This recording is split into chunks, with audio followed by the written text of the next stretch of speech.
A young woman is dead. She was only 24 years old. Her name is Diana Namolinge, popularly known on social media as Diana Skies, a TikTok and Instagram influencer based in Kampala City, Uganda. On the 3rd of February 2026, Diana Skies was found lifeless inside her apartment. What happened to her was not an accident. It was not natural. It was murder.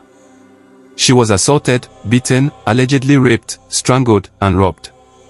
And the most disturbing part: just hours before her body was discovered, Diana was alive, posting videos, sharing pictures, chatting with friends, making plans to meet later in the week. She had no idea that those would be some of her final moments on Earth. On the morning of February 4th, Diana stopped responding to calls and text messages. Her phone went silent. Concerned friends decided to check on her. They went to her apartment at Nikolola's Apartments, located in Kowem Division, Kampala City. When they arrived, something felt off. The door to her apartment was unlocked. That alone raised alarm bells. When they opened the door, they found the lifeless body of a 24-year-old woman, someone they had spoken to just hours earlier. Police officers arrived at the scene, documented evidence, and began piecing together what happened in the hours leading up to Diana's death. Investigators quickly noticed something important. Personal items were missing: phones, a laptop, handbags, valuable belongings. This immediately suggested that robbery played a role, but here's where things got strange. Diana did not live alone in the building. She had neighbors. There was security on the premises.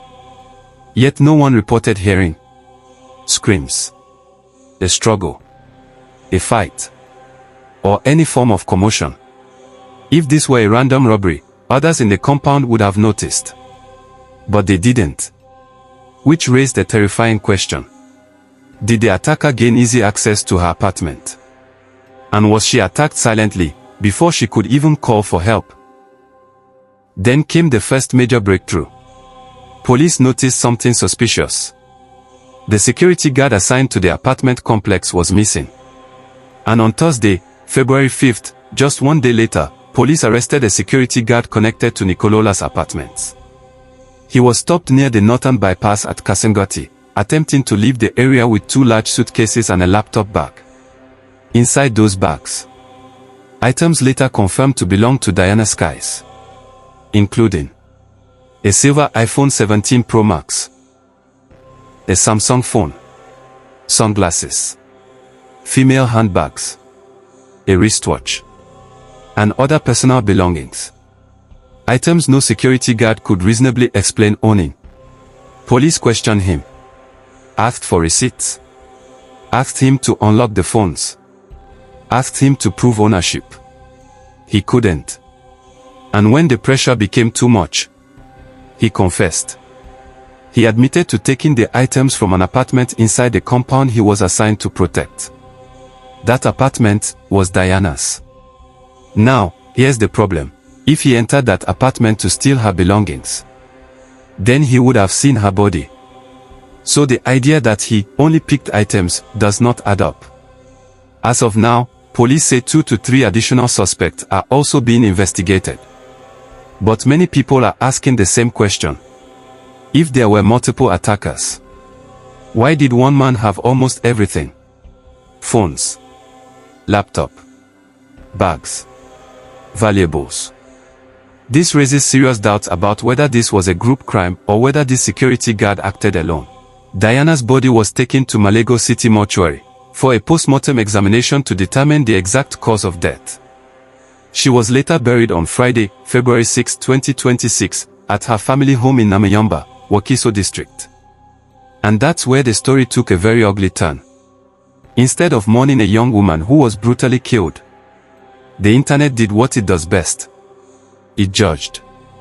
When videos of Diana's funeral surfaced online, people stopped talking about justice, women's safety, or the fact that a killer is still being investigated, and started talking about her father's house, People began asking, why was she living a flashy life in the city? Why was her rent reportedly 3 million naira a year? Why didn't she renovate her father's house? Why didn't she build her parents a mansion? This is what people chose to focus on. Let's be very clear. Diana Skies was 24 years old. She was not married. She was not a billionaire. She was not a politician. She was just starting life. She had about 200,000 followers, not millions. Influencing does not pay the way people think it does. Social media is aesthetic, not reality. She was renting an apartment. Her father owned a house. Yet somehow, people decided she owed the world a mansion for her parents. Why is the pressure always on young women? Where are the older siblings? Where are the uncles? Where are the men? Why is it always the daughter who must save the family because she posts nice pictures online? A young woman was murdered in her own apartment. And instead of asking how to protect women better, people chose jealousy. They chose hatred. They chose entitlement. They chose to shame a dead girl. That is not concern.